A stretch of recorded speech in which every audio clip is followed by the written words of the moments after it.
Oh, hello. Hi, Barb. Hey, Bob. Hi, Hello, it's everyone. Good to see exciting. everyone. Sorry, go ahead. Oh, he's just saying good to see everyone. Yes, good to see you too. It's so nice to see some familiar faces and some new faces. I see that people are still coming in.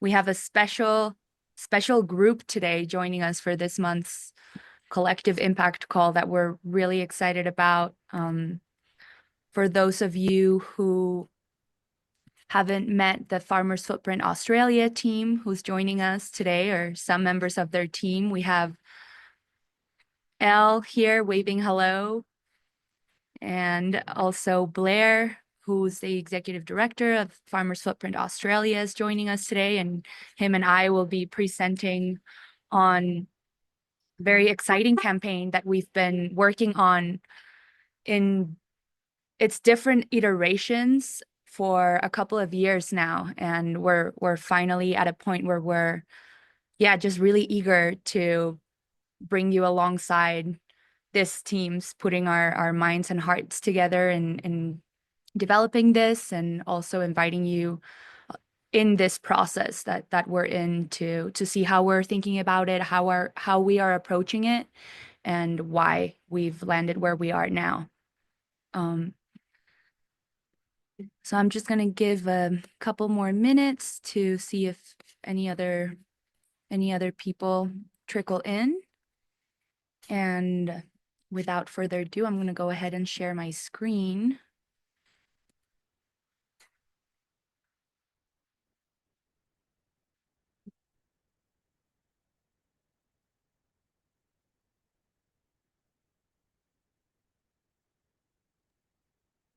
All right, well, without further ado, um, yeah, Blair, please take it away.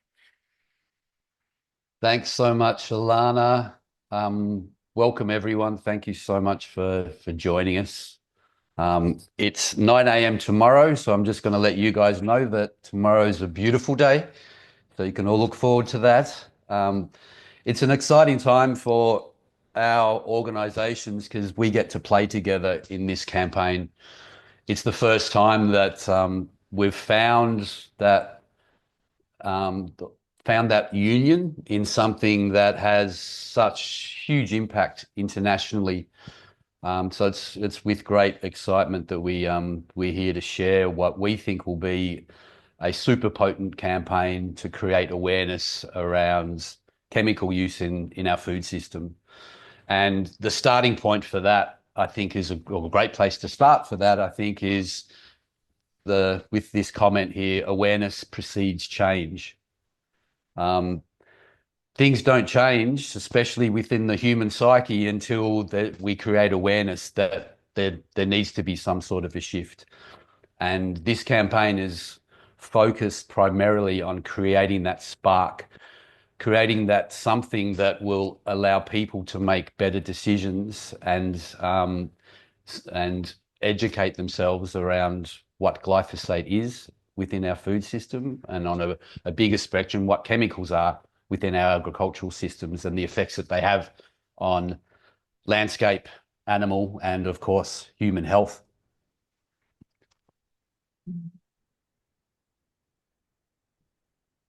And so here we are. There's a nice little play on words. No glyphosate. Everyone needs to know what glyphosate is, and then we need to say no to glyphosate. So this campaign is of international scope because, in essence, this is an international issue for so many years, and we'll speak to that as we move through the deck. We've been utilising methods of food production that are doing harm.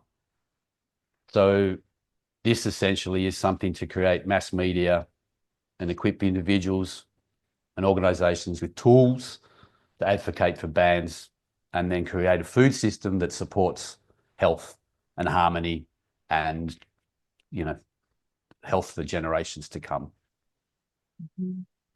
Yeah, just to emphasize on that global nature of this topic that Blair was just speaking to. I mean, we are such a global team at Farmers Footprint, US, Australia, Mexico, New Zealand. We're really spread out all across the globe. We have some team members in South Africa too, and this is a topic that we all resonate with on a global scale, and we really wanted to lean into that opportunity to develop a global campaign that could inspire local change, and support that local impact through a global narrative that connects us all, no matter where we are. And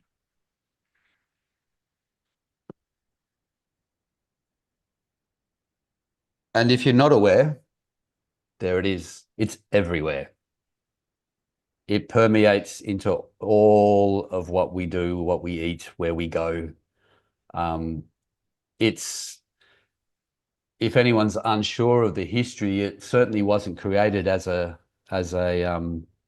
herbicide, but was found to, because it was found to kill everything. It was then utilized as something as that. It has been throughout the last many decades in our large-scale food systems and agricultural systems, in our parks and gardens, at our schools. It finds its way into all of our food because it's water soluble. It's having detrimental effects, and yeah, it's an everywhere problem. Hence why this is an international campaign. And you may know it by a certain name, which we'll come to later. There has been work done on the detrimental effects that it has on human health. As you can see, IARC, which declared it as a probable carcinogen. And currently there are still a whole bunch of lawsuits which are unraveling throughout not only the US, but other parts around the world, of which the corporate interests behind this are having to pay out large sums of money, because what they're finding is that this does have serious health issues, and the behavior of these said companies have been somewhat not in alignment with great values.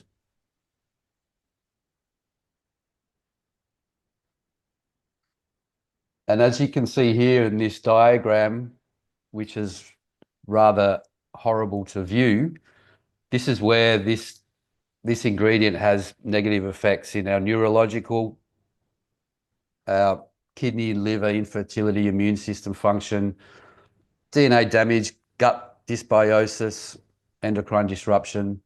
And as we've seen through a lot of the plaintiffs throughout these court cases, non-Hodgkin's lymphoma has been a really stark byproduct of exposure to glyphosate over time. There are a couple of movies which we could probably share with you guys, should you be interested, if you wanted to dive a little bit deeper into some of that. Into the Weeds is one that we've been supporting and I've been showing here in Australia, just to create some awareness around the realities of exposure to this chemical. Yeah, as you can see, it has a stark effect across many of a lot of human function. And we are only just sort of scraping the surface. When you think of chemicals in agriculture, and you think of the stew the toxic stew that creates in our water systems, in our soil systems, we're talking about glyphosate. No one knows what happens when all of these get mixed together. But let's continue on with our glyphosate story, and we can see what happens when it's used. What it happens to our soil profiles, to the biology in our soils. We don't have healthy soils if we don't have healthy biology in our soils and happy microorganisms. And that also means that we don't have happy plants. We have plants that are devoid and of the nutrition that they can supply not only livestock but also us as humans. The runoff, because it's a water soluble toxin, jumping ahead a little bit there, Alana. Sorry. You're trying to cut me off. I'm only just getting warmed up. No, I some technical difficulties. That's okay. I can Um, speak to that slide when, because it's a water soluble toxin, you're finding it's having a huge effect on, there we go, on our aquatic life, on our aquatic plants. And of course, direct effects on those that are utilizing it. I still see today in our meant to be progressive council here in Australia, guys utilizing glyphosate on road verges without any protective gear. Just awareness on that alone can save people's health stories throughout the rest of their lives. And of course, it has an effect on our food, and then on our guts and our gut function, our intestinal function has a direct effect. So the downstream effects of that we see across most of westernized cultures. Here in Australia, with leaky gut, with autoimmune diseases, all of these can be there can be correlation to the toxicity in our foods, in our current food systems. And it costs not only economically, but families, and just the state of being for our population has been hugely affected by the way we grow our food and the chemicals that we have been told to utilize. They essentially make a lot of money for large corporate interests, but who don't really have a great interest in human health. I mean, even just listening to you speak into that, Blair, it comes as no surprise, that farmers' footprint being born out of that intersection of human and planetary health, and the way that pesticides too, I mean, glyphosate being the most common one, but pesticides sit at that intersection too, in the way that they so negatively affect both human and planet, and its diversity and capacity to be alive and thrive. But just, yeah. It's our inherent right to live a healthy life, and unfortunately, these are a part of the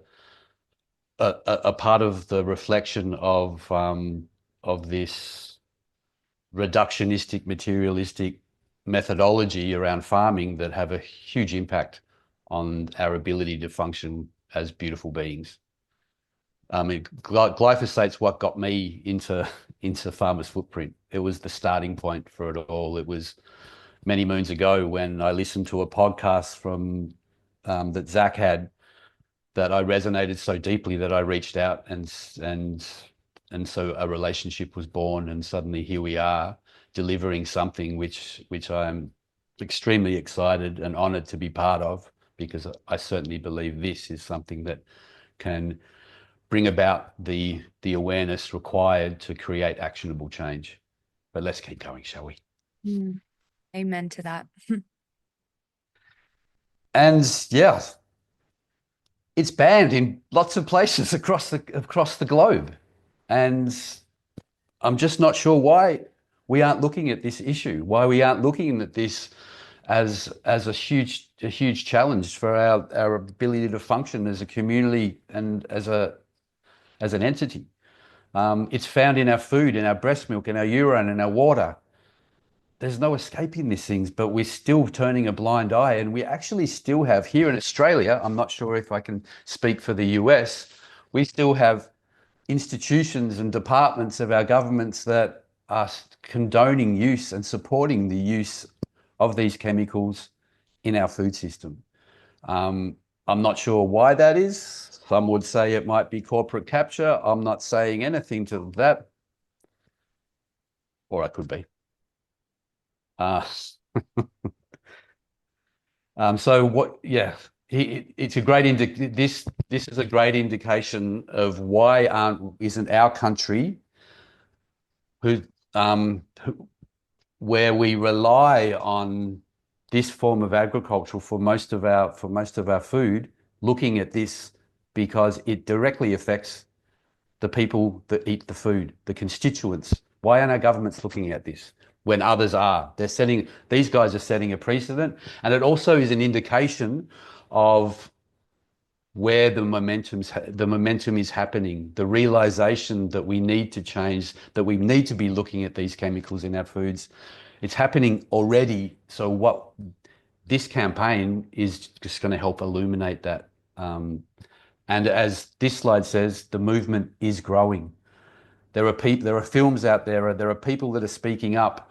I'm not sure. I'm sure you guys on this call know that there's a pulse. There's a beat to this drum of change, and we want to make the most of that. We want to create the global awareness. We're talking millions of people to bring on board and allow them to have the realization that things need to change and they need to start caring, especially,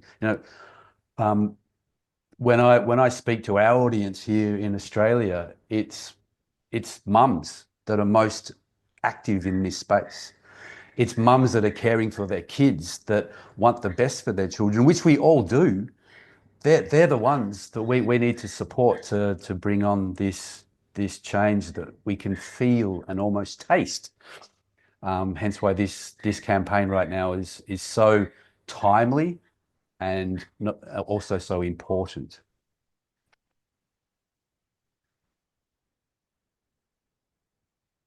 Yeah, it does seem that we tend to speak. I tend to do a lot of preaching to the choir, which is somewhat frustrating. But I did spend the last 18 months on the road here in Australia talking to people that have a different idea of what agriculture is. And I must say that there's so many people out there that do not know what this product is, are not aware of glyphosate and how it's hidden amongst certain products that they use, whether they use it domestically or use it within their agricultural systems. So what we want to do as a wonderful collaborative is reveal the world's most secret ingredient. How are we going to do that? I'm glad you asked. I know it was the question on everyone's lips. Engage, inform, and activate. So over the last period of time, we've been working with creatives, devising ways in which we can engage with the large audience and have that engagement received. This is it's a somewhat challenging topic to bring up, and I don't think the delivery mechanism has been used. Let's say a healthy delivery mechanism has been used thus far because we haven't got to where we need to get to. So why not bring about the creatives that we have on hand? Why not bring about these amazing people that are involved in this kind of delivery and have them work with us to create something of value and something that could be that catalyst for that spark, that something to create change, to get people to want to be informed about something. How do we do that? We do it through 3 shareable assets, which we'll come to. But I think when you look at the strategy, there's the awareness piece, there's the information piece. We create awareness, we bring them somewhere, we bring them to inform them, to teach them wherever they're at and whatever they're interested in. There'll be something in there for them to grab onto. Are they a householder? Are they a farmer? Are they a groundskeeper? Wherever there'll be something available to them that they can attach themselves to. And then once they learn, once they become empowered, we activate them. And that is a process that that is still going to unpack itself, because there's such a breadth, there's a huge diversity, a diverse landscape of people that can become activated in this story. As mentioned, there's the mums and the bubs, there's the farmers, there's the groundskeepers, there's the people that have already been doing this for many years. We get to bring everyone together and sit around the same table and build out those activations. So if someone's excuse me, if someone's sick of their dog going to a park that's been sprayed with glyphosate because their vet bill for their dogs increased, that activation, we can customize something for them to go to their council or to go to the school or to go to wherever it is. This hub will be a really potent way where people can move through the engagement, the information, but actually go and do something, because that's a big part that's missing for a lot of people. So sure, but what can I do?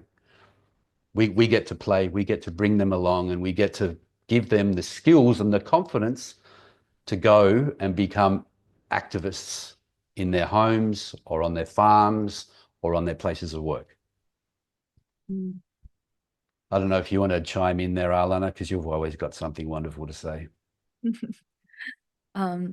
Yeah, I mean, I think in seeing this campaign strategy here and touching on the delivery method that you were speaking to earlier on, how we're existing in this moment where so many narratives bring us further apart and separate us, and they're very prescriptive into this is good, this is bad, this is what you should do, this is what you shouldn't do.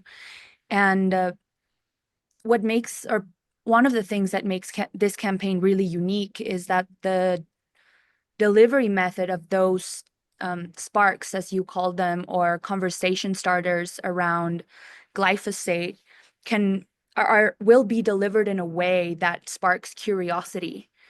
And then once people are curious about this topic and are able to go into the glyphosate hub, then that's the place where we can really paint a fuller picture on and shed light into many more areas of the food system, and how glyphosate is really just the tip of the iceberg and the entry point, like it was for you, like it was for me, for many people.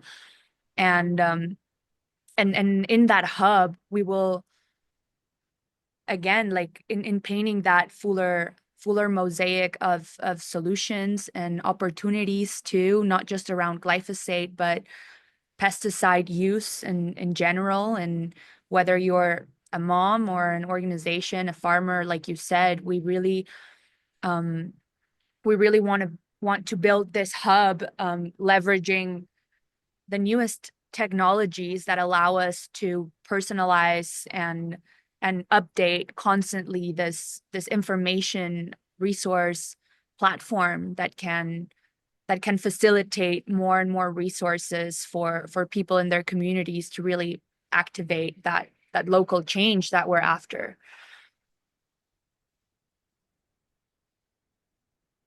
Yes to that.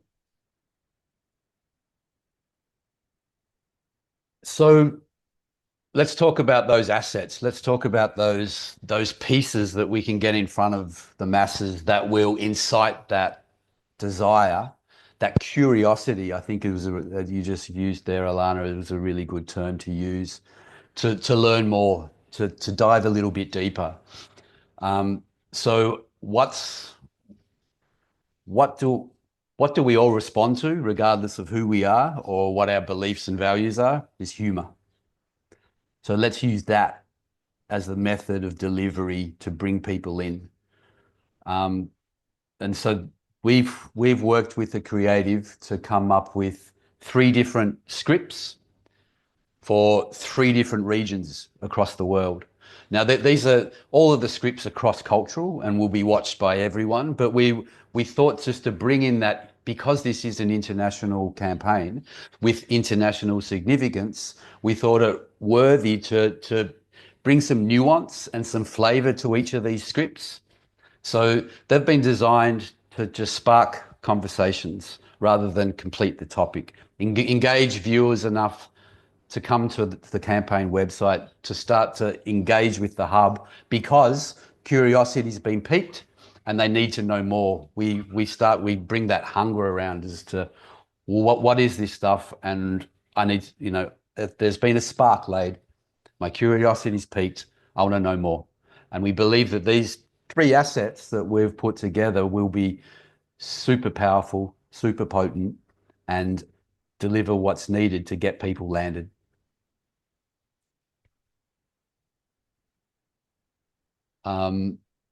So in addition to those 3 assets, which I'll speak to again, we've realized that there's a need for people in that information space. Once they land, they're going to need to know what glyphosate actually does, because we hear about it, but can we really speak to it? So the idea around this was to create an animation which tells the story of a glyphosate molecule as it starts in an industrial container and then moves through, is sprayed onto food, into the environment, and then eventually ends up within a human body. So we get to show that in the most succinct and concise, but also easily palatable, digestible for anyone, to outlay that story and the harm that it can cause, to give people the understanding and also the empowerment to speak to that. Because a lot of what this campaign will also do once people get their curiosity piqued and they want to know more, and once they learn a little bit more, they become our advocates. They become our assets, our tangible assets, which will go out there and the ripple effect starts to happen. But if we give them the opportunity to speak to this with some more empowerment, with some more education and with some more conviction, we get to where we need to a lot quicker. And we also get to show everyone what the hell's really going on with this product. Oh, Maybe if we go to... So the secret ingredient will come in 3 parts. And as we'll, of course, there'll be a US-led with US or US scripted kind of an asset, which might be over a Thanksgiving table. So everyone knows that ritual, everyone knows that celebration. And we get to unpack the story of glyphosate around there. We'll do another one, which will be a more intimate reflection and conversation between a father and a son. And that might have a bit of an Australian flavour, as you can see with this slide here. And I need to tell Chris that he hasn't put any butter on that slice of bread there. He obviously knows nothing about how to create a lunch for his son. And then that'll have an Australian flavour about it, and then another which will have a European flavour about it. So we're really bringing home this cross-cultural international context, but all very palatable for wherever you are. And these will have humour as the delivery mechanism. We have scripts already written out, but I thought I didn't want to, I'm not very great at role playing. And then Alana and I had a little bit of a go earlier and failed. So we thought we're not going to bring everyone through the scripts, but we can certainly make them available for anyone, because they're great reading, and I'm sure everyone will get a little bit of a chuckle out of them and also see the power within them to drive people to where we want them to go. We're lucky enough to have some amazing creatives on board, which are internationally recognised filmmakers, which are going to play a role in bringing this together.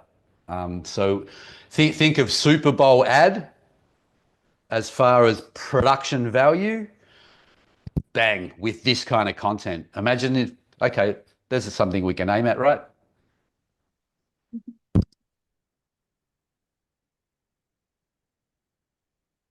So all of that gets created. People are watching it on all their different screens. And where do they land? They land here. They land at this hub, this rich tapestry of information and experience. And Alana, I'll get you to speak to that a little bit because you're much more eloquent. Thanks, Blair. Yeah, so the development of this hub is something that took us a while to get to as a team. I mean, we were really clear on the awareness piece, mobilizing people. Farmers' Footprint has been mobilizing communities in different topics for many years now. And then as we got further and further into the development of this awareness campaign, we realized that there was this question, like, where are we mobilizing people towards? How can we be part of that, of facilitating that local change and impact? And how can we connect people to more resources that will allow them to change behavior? And knowing that the audience that will receive these campaign, this message, will be not just farmers, right? They will be people that are just living their lives, or some community activists. Hopefully everyone is at the end of the campaign, or a lot of them. But the intention with this hub, as I was speaking to a bit earlier, is that we can personalize the information that is shared based on the profile of the person that comes into the hub, and where they intersect with the food system, so that they can find resources that will enable them to make a change. Yeah, I think that's really, I think what comes to mind in what you're saying there is also just us being really clear for you guys on who's this campaign for? It's for someone that doesn't know anything about glyphosate. Like, we all probably have some relationship to it, some awareness around it in different levels, but we're casting a really big net to capture an audience that doesn't know, that isn't aware. And so just keep that as we continue through this journey together. Keep that in mind as who our target is. It's for those that aren't aware, and we get to bring them home, and they become us. And once you know, you can't unknow, as you know. Hmm. Yeah, so the intention with this hub too is, here is where we paint the fuller picture of our food system, not just through glyphosate, but through the array of challenges and solutions that are available to us. So it is in this hub where we can share more information about pesticide use, where we can share about seed sovereignty and food sovereignty and localized food systems, and the importance of biodiversity and heritage seeds in the context of our food system. So this is the place where, depending on what is the person interested in that enters the hub, we will be able to plant seeds and offer resources, so that people can go from, as Dave Murphy on the Australia team says it, from, I think he used something better than the word ignorant, but unaware, from unaware to activist. So that is the journey that we're painting here with the different steps.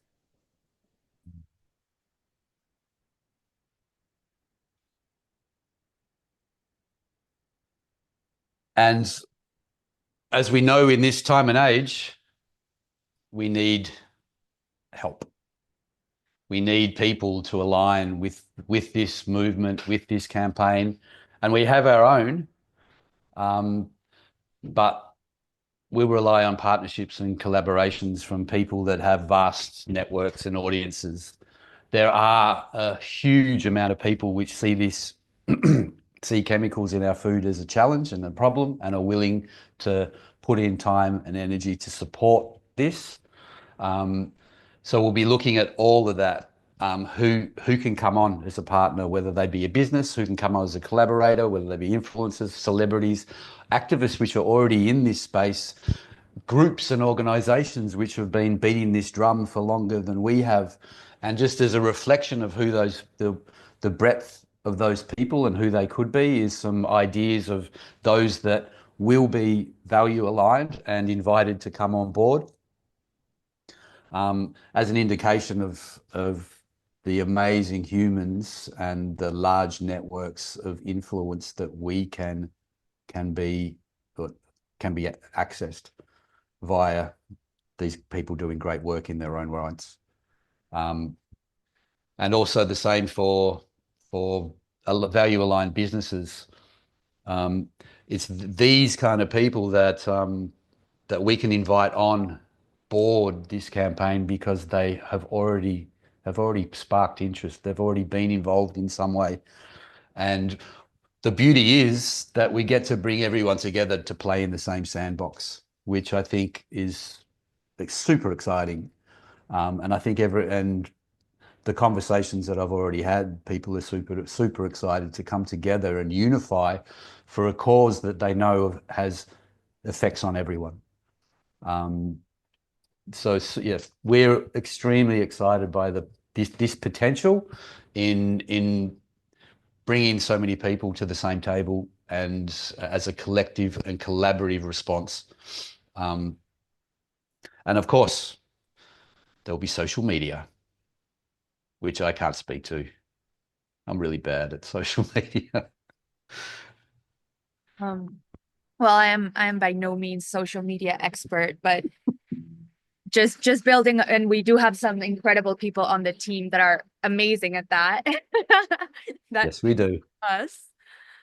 But yeah, just as you were saying, Blair, like we seek to partner, we will partner with people whose reach for like exceeds our own, so that this campaign can reach people who have never heard of glyphosate and into their networks. And we hope to have that ripple effect in those partnerships and all the people that this will touch. And there's an aspiration for you all. Front page, New York Times, people, read it.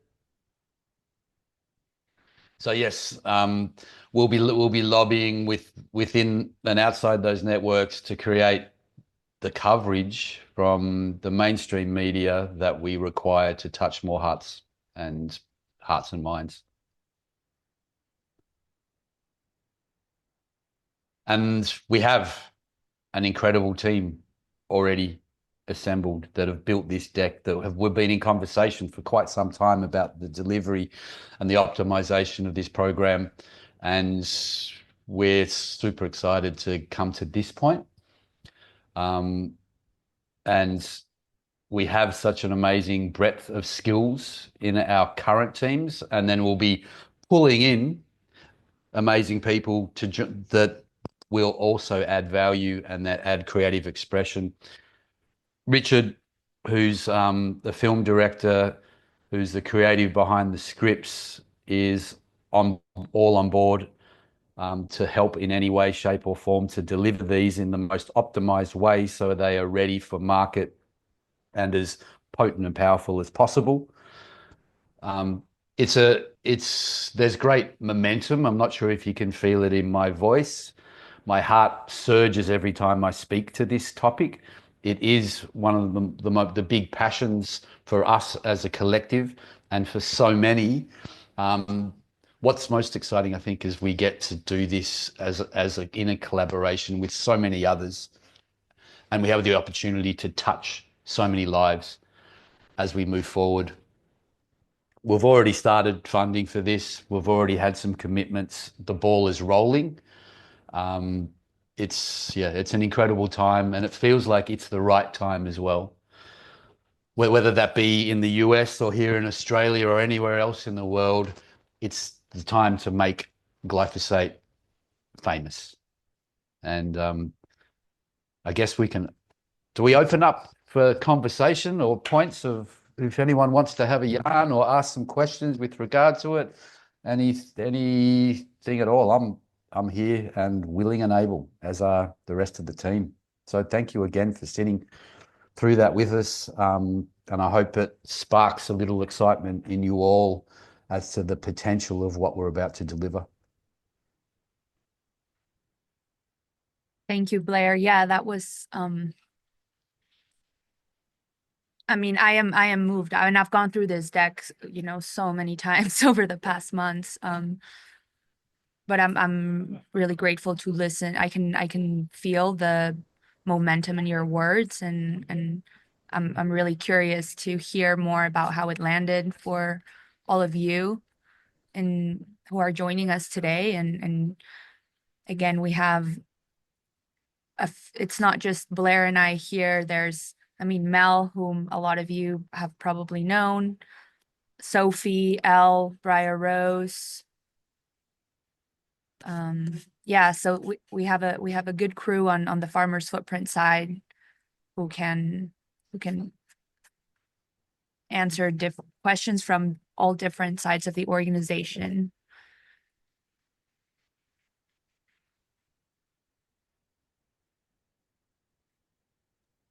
Just jumping in here, Mark. Hi, everyone. I'm Mel. I'm the man in the chair, as they say. Yeah, I'll put our team emails in the Slack so that you can email us. It's always just our name and then Farmers Footprint, but I'll put in our emails and our title so you know who we're at, and then feel free to shoot us emails anytime. And if anyone has any questions, like I said in the chat, feel free to raise your hands and come off mute, or you can put it in the chat and we can address it there. Yeah.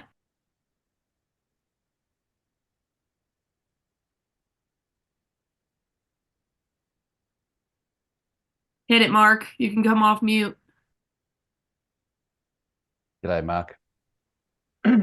Hi, I went to Washington, D.C. with Moms Across America and helped deliver the results from the USDA school lunch testing program in 15 states that was at least 93% contaminated with glyphosate, every single one. So Zen, Honeycutt, and Moms Across America have done a fabulous job of making people aware. I went as the organic farmer saying this can be done, right? We got here for thousands of years eating organic. Chemistry is relatively new, and the poison that they've put in our heads is that, oh, you're going to starve. So I think it's as we go forward, I think we need the solution as well, and that this can be done, and that there's thousands of farmers in the U.S. integrity database. I'm not familiar with the rest of the world, but to do this and to help.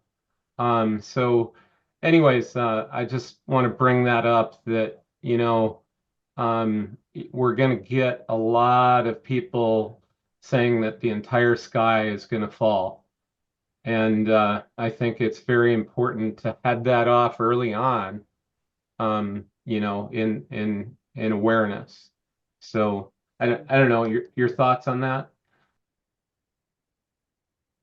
Yeah, I think that's a really good call, Mark, and it's something that has been considered and is in constant conversation. It's the story that we've been told, as you are fully aware, is one that aligns with corporate interests, but not planetary or human health. And I think we certainly have the ways and means to offer alternatives for those. And when we look at the collective that's going to respond to this, whether they be, households or farmers or people that are forced to use it within their business place, there are solutions available. And that's something that will rise out of what we're doing, because I know that we were going to need to answer those questions, and we're going to need to assure people that, as you said, the sky's not going to fall. It's it's about our mindset and our ability to accept new ideas and new change. And what I do know is that when we create that energy, which is already happening and it's already there, when there becomes a more critical amount of humans dedicated to this, we will find more solutions and it will become more prevalent and relevant to more people. From a farming and agricultural perspective, I've got a huge amount of experience in. I know how we can move away from the desiccation and the cropping story.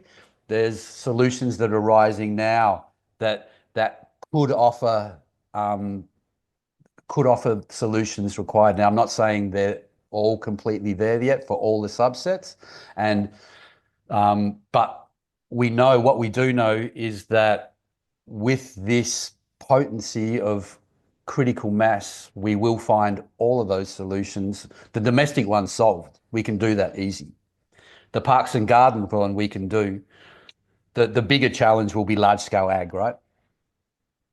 But there's enough work and there's enough momentum around that at the moment that we can offer up case studies, we can offer up opportunities, but that shift will come down to corporate interest as well. So we're not ignorant and around the pushback. We're not naive to this not being within the lexicon of people that just think about productivity and profitability within our food system.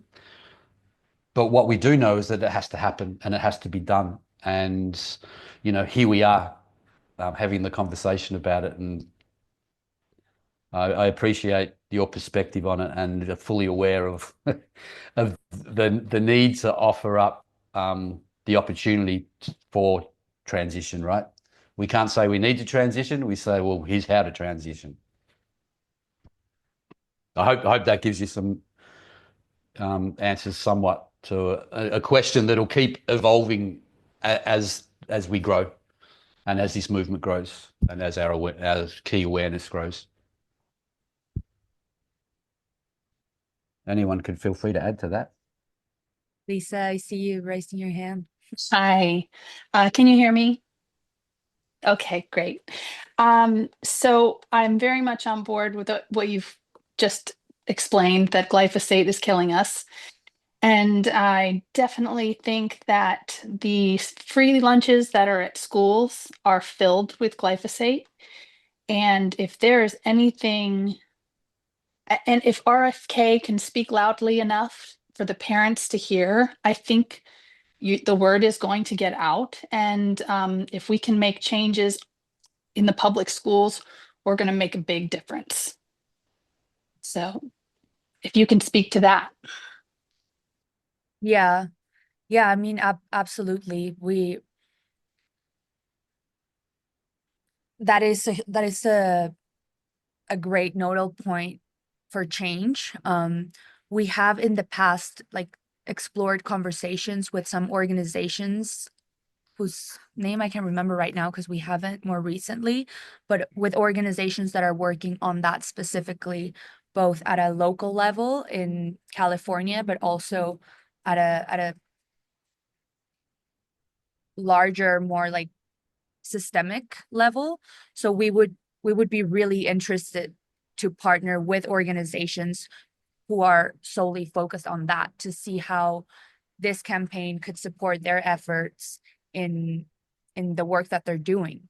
So it's not something that this small team would have the capacity to take on, but we would 100% be we want to be partnering with organizations and groups and moms that are walking in that direction and see how we can be better partners. Can I actually add to that? I'm gonna pin myself. So again, hello everyone, Mel from the background. I just want to iterate how there's so many organizations in the world that are doing this work, literally thousands all across the globe in every country. You can name them until you're blue in the face. So with Farmers Footprint and with the hub in particular, a lot of our intentions is instead of causing redundancy in the system, how can we cause collaboration within the system? How can we be a mycelial network that's bringing together these activations, because a lot of this, like, this is a global mobilization campaign. But the fact of the matter is like my activation as a 30-year-old woman in Austin, Texas without kids, and an activation of a mom of 3 who lives in North Dakota, and an activation of a dad who lives in South Africa are going to be significantly different. And so providing this like global mobilization effort to educate people and get them to be like, no, this is something that I need to activate, and then allow them to funnel into what is the most useful local activation from them, and channeling them into these organizations like Moms Across America and all of these teams that are doing this work, so that we don't have this redundancy. We don't have people spinning in wheels. We're not building programs on top of each other. We're just like creating a program where all ships can rise together. That is ultimately, through collaboration, what is going to make this campaign a global success, and from the Farmers Footprint perspective. So it's always collaboration rather than how are we going to be the people to offer the solution? How are we going to funnel the people who want to make a difference to the people who are like doing the boots on the ground work to make the difference? It's a big ask, and we have a lot of hopes for this hub, but more to share soon about that in particular. There's a lot of conversations about how we can most effectively make that happen. So Alana and Blair did a great job. I just wanted to jump in and kind of like sprinkle that in there. Yeah, super aligned with that. Thank you for jumping in, Mel. Yeah, thanks, Mel. That's probably one of the most potent parts of this campaign is to bring everyone in. We all talking together, and there's no silos anymore of people doing great work here but don't know the people doing great work here. Let's come together and just point people in the directions they need to get the access and the attention that they require. There was a question which is a really good one that came up. Can I read that out? And it's from Brian. Thank you, Brian. I've been working on a campaign to end dangerous herbicide in my country, specifically by the electrical company that uses it under power lines. Glyphosate's the main herbicide they use. I wonder about our thoughts to make sure that if it was banned, it just doesn't get replaced by something else that's just as toxic and just as harmful. It's a really good question, and I think that comes down to the reasoning behind why it was banned and the offering of solutions that are non-toxic. So if you have an agency or a regulator that has been opened up and they have to look at toxicity levels and do proper studies around everything that they use, and there's no longer any collusion between large corporate interests and those regulatory bodies, then that they can make proper assumptions about whether it should be used or not. And I think that if that can happen through campaigns such as this, then we don't get the story where it's just replaced with another toxic chemical. We get to lay a foundation of the replacement needs to be biological, the replacement needs to be non-toxic. And it's also about, is there anything available that you can put forward? Yes, there is. So it's like, let's inform at that policy and legislation level, not only amongst our regular populace that don't get to make decisions on behalf of others. And let's make sure that these alternatives are readily available for those that get to make those decisions. If anyone wants to add to that, feel free. Hi all. Thank you for letting me in late, Alana. My name's Carrie. I'm in Australia, down on Ghana land in Tandanya. I just want to jump in quickly with that and say, obviously, Brian, one of the big issues with that with governments is that, or councils or states or counties, the language is different in each country sort of thing. But it's, always the base of the discussion and arguments I've always had with them is it's really around speed and efficacy, right? Like we want it to work now and fast, therefore we just use the biggest bomb we can on it. And that's part of the languaging and the story that, really education that really needs to change with them, instead of having this, we want it to look good now scenario, that they're really starting to consider that whole environment around them.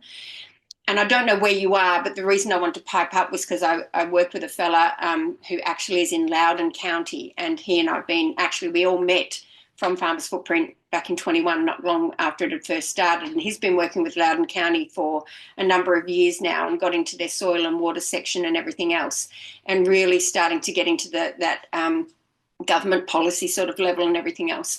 And unfortunately, for some of us, that's the heavy load we have to start to filter into, to really be able to get some of the, one amongst, one person within our groups or teams in different areas being able to sort of carry that load, to be able to change so much from that inner sanctum that really basically has no idea around all these sorts of things. So if you actually want to meet the fella or get in touch with that fella to find out how he's done it or whatever, then I'm happy to put my email in there and send, link you up with him to understand how he's sort of been really making huge impact down in Loudoun County.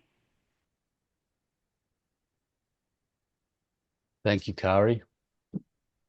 And of course, always interested well, I'm in Australia, so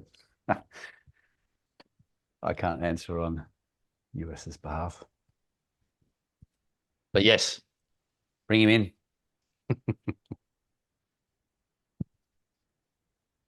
Any other reflections from anyone? Do we have your support? Do we have your acknowledgement? And do we have your will to continue moving forward? Because it's going to happen anyway, but we'd love to have you on board, and you're most welcome at the table.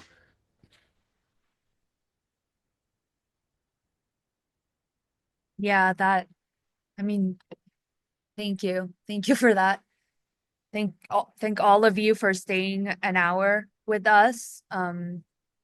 It's really incredible to see us start this conversation together and finish this conversation together too.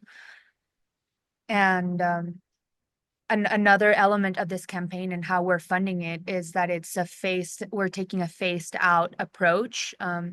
It's a very ambitious campaign, and at the same time, we're seeing a lot of momentum and support. It's really magnetic. It's been really magnetic since its inception, and we're being supported by the smallest monthly donations, larger donations, partners, and it really will take a community to allow us to move through the different phases of this campaign as we activate different funding milestones of it. So just wanted to acknowledge each of you for not just the financial support that you've brought, but also the intellectual and curiosity and thought partnership that you all bring to these spaces.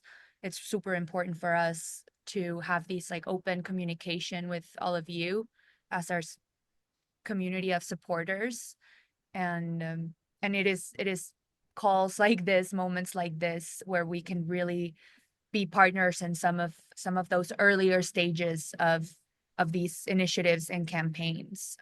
You all are the first to see this deck outside of our internal team and some conversations that have happened in very close circles. So you are the first to be invited into this conversation alongside our team.